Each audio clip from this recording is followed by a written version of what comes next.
Hey, welcome to section number 2 for the G sound. Now, in section number 1, I explained that this sound happens in the back of your mouth and closer to your throat.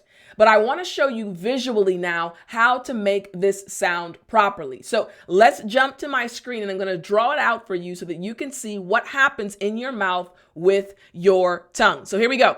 Let's jump to my screen. So again, we are looking at the G sound. The G represents the G sound. So let's really quickly draw our mouth, right?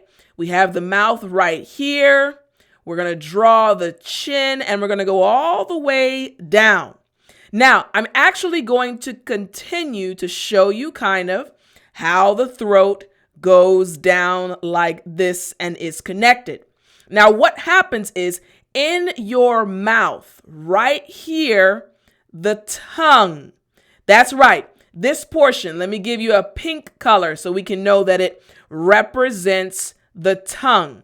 This right here is very important. Remember, I said that the tongue, let's give it a blue color right here. I said this portion right here, kind of the back of the tongue, touches the roof of your mouth, but you can't see that outside. So again, G. You can't see what's happening, but again, the back of my tongue is hitting the roof of my mouth right before the throat starts. G. Exactly. So this is, again, I'll show it to you what's happening when you make this sound. G. G. So now let's check out some intermediate vocabulary words that use the G sound.